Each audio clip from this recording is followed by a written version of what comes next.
나는 왜 돈이 없어요? 나는 왜 내가 만든 옷으로 돈을 못 벌어요? 다 나를 무시해요. 진짜 너무 신기했던 게 그 이후에 일주일도 안 돼서 저한테 어떤 업체에서 입점 제한 문의가 왔었어요. 거기서 제가 들어간 지 얼마 안 돼서 매출을 탑을 찍은 거예요. 그리고 점점 제 옷을 구매하는 사람들도 많아지고 일본이나 중국에서 갑자기 사입이 뚫리기 시작하는 거예요. 안녕하세요. 디자이너예요. 안녕. 오늘 이렇게 얘기를 꺼내게 된 건 새벽에 그 레이지 차일드님한테 연락을 받았어요. 그 간증에 대해서 좀 경험이 있으면 얘기를 해줄 수가 있겠냐고. 그래서 오늘 이 자리에서 얘기를 해보려고 하고요.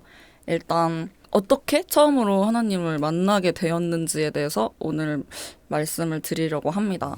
제가 처음으로 절박하게 기도를 했을 때 하나님을 만나게 되었었는데, 일단 제가 22살 때부터 브랜드를 시작을 했어요. 그런데 저희 집안은 그렇게 디자인적인 일을 하기에는 넉넉한 형편이 아니었고, 제가 아르바이트와 공모전 같은 걸 병행을 하면서 브랜드를 시작하게 되었었던 거라, 신체적으로, 정신적으로 조금 그때 당시 많이 힘이 들던 상황이었어요. 제가 좀 많이 힘들었었던 날이 있었어요, 유난히. 아르바이트 했던 곳에서도 약간의 트러블이 있었던 게, 제가 약간 사장님한테 좀 돈을 먼저 땡겨받고 다시 갚고 뭐 이런 식으로 하는 일도 많았었고, 물론 사장님도 저를 많이 배려하고 이해를 해주셔서 그렇게 해주셨던 건데, 그날따라 유독 조금 약간 싫어하시는 내색을 보이시기도 하고, 그러다 보니까 저는 급전이 그때 원단비를 해결하려고 많이 필요했던 상황이었는데, 이걸 부모님한테 말했는데 부모님도 좀 약간 돈도 안 되는 일을 그렇게 하냐, 그런 식으로 약간 제가 그때 그날 유난히 멘탈이 많이 무너졌었던 것 같아요. 내가 지금 하고 있는 일이 맞는 건가? 이렇게 아르바이트 해가지고 전부 브랜드에 때려 박는 게 과연 내가 잘하고 있는 건가? 디자인은 내가 잘하고 있는 게 맞나? 엄청 많은 고민들이 많았고, 이런 것들을 차마 부모님한테나 친한 친구한테 말할 수가 없는 상황이었어요. 그래서 진짜 너무 답답한 심정에 처음으로 기도를 했었던 것 같아요. 울면서 이렇게 막 엎드려가지고 그렇게 기도를 했었는데, 진짜 제가 완전 건방지게 행동했거든요. 막 욕도 하고, 막 아니 왜 이렇게 나를 이렇게 힘든 상황에 내몰았냐. 엄마 아빠가 분명히 하나님이 나를 되게 예뻐하고 아끼고 있다고 했는데, 하나님은 지금 나한테 그런 나를 예뻐하는 모습이 난 전혀 보이지 않는다. 솔직히 말하면 어린 마음에 너무 원망스럽다. 이런 재정 상태와 내 환경이 너무 원망스럽고, 나는 기회가 왔는데, 해외에 나갈 수 있는 기회가 없는데 지금 비행기 값이 없어서 가지도 못하고, 뭔가 약간 자꾸 나의 재정적인 불만을 자꾸 제가 하나님한테 얘기를 많이 했었던 것 같아요. 좀 억울한 심정을 담아서. 근데 그렇게 한참 울면서 약간 분풀이 하듯이 이렇게 쏟아내고 나니까 감정이 좀 잔잔해지더라고요. 한번 쏟아내니까. 근데 나중에 뒤늦게 든 생각이, 하나님이 조금 서운하셨겠다, 이런 생각이 드는 거예요. 왜냐면 생각을 해보세요.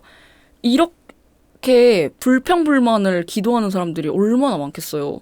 감사의 기도를 드리는 사람보다 불평불만만 하나님한테 기도를 드리는 사람이 진짜 많을 것 같은 거예요. 그래서 그거를 알고 나서, 제가 아까 좀 기도가 좀 심했습니다, 좀 미안했습니다, 이렇게 얘기를 하면서 그때는 더 솔직하게 얘기를 했던 것 같아요. 내가 지금 솔직한 심정으로 나 지금 너무너무 불안하고 무섭다를 기도했어요, 조금 나중에. 그런데 그렇게 좀 계속 두려움에 대한 기도를 좀 잔잔하게 하고 있었는데, 갑자기 말씀 구절이 이렇게 좀 안쪽에서 울려 퍼지는 느낌을 받았거든요. 그때 제가 너무 놀랐던 게, 저는 평소에도 성경을 그렇게 자주 읽는 편이 아니에요. 그리고 제가 말씀을 외우고 다니는 타입은 더더욱 아닌데, 뭐 어렸을 때부터 뭐 부모님이 그런 말씀을 많이 하셨으니까 그게 연결된 걸지는 몰라도, 제가 아까 두려움에 대해서 기도를 드렸다고 했잖아요. 그런데 가슴 쪽에서 두려워하지 마라 내 딸아 이런 뉘앙스의 그런 말씀 구절이 이렇게 울려 퍼졌는데 제가 너무 깜짝 놀라서 중간에 기도를 잠깐 멈추고 약간 너무 감사하다. 그래 내가 너무 두려워하고 있으니까 두려워하지 말라고 이렇게 해주셨구나 라고 하고 그 감사함에 대해서도 기도를 다시 드렸는데 그때 되게 신기한 느낌을 받았는데 제가 엎드려서 기도를 하고 있다고 했잖아요. 제가 수족냉증이 있는데 발가락부터 열이 이렇게 슬슬 오르기 시작하더니 이게 이렇게 싹 퍼지듯이 뭔가 이렇게 동글동글 감는 것처럼 발가락을 타고 그 엉덩이랑 등 타고 이렇게 팔을 이렇게 하고 있는 이 팔을 이렇게 감싸면서 열기가 저를 뒤덮는 느낌을 받았어요. 그리고 그때 방이 굉장히 추웠던 걸로 기억하고 있는데 그 느낌을 받은 순간 그 풍선 안에 따뜻한 공기가 가득 차 있고 제가 그 안에 좀 그 중간에 떠 있는 듯한 느낌을 받았었거든요. 그래서 내 속마음을 털어놔서 마음이 편해졌나 봐라고 생각을 해서 그날은 그렇게 기분 좋게 잠이 들었어요. 그러고 나서 다음날 저희 엄마한테 이 경험에 대해서 말씀을 드렸더니 그 열기의 존재가 성령님이라고 얘기를 해주시는 거예요. 그래서 저는 그때 알았어요. 성령님이 진짜로 온 거였고 제가 엄마 근데 나 여기 마음속에서 말씀도 들렸어 라고 했는데 목소리가 아니라 소리의 파동으로 말씀이 만들어진 것 같은 느낌을 받은 것이 여기서 퍼졌어 라고 했더니 엄마가 막 펑펑 우는 거예요. 그러면서 그거는 너에게 응답을 주신 게 맞다고 이렇게 알려주시더라고요. 그리고 실제로도 그때 이후로 제가 조금 더 긍정적인 마인드로 제 직업에 일하게 됐고 진짜 놀랐던 게 제가 하나님한테 불평불만했던 내용이 나는 왜 돈이 없어요. 나는 왜 내가 만든 옷으로 돈을 못 벌어요. 다 나를 무시해요.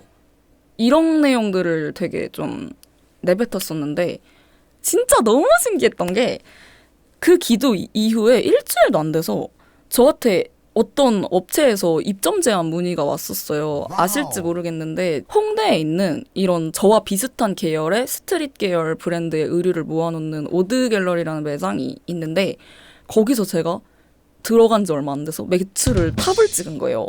그리고 점점 제 옷을 구매하는 사람들도 많아지고 일본이나 중국에서 갑자기 사입이 뚫리기 시작하는 거예요. 그때부터 제가 조금 금전적으로 많이 괜찮아졌고 그때 당시에 저는 진짜 부족함 없이 잘 살았던 시기가 잠깐 있었어요. 코로나 이전에.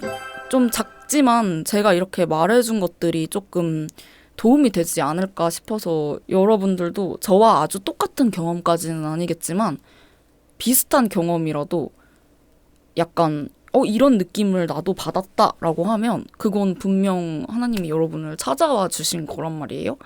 그래서 그런 걸 알려드리고 싶었었던 것 같아요.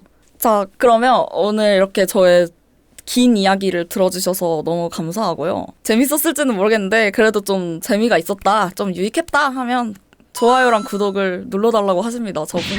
저분이요. 그러면 마무리 안녕.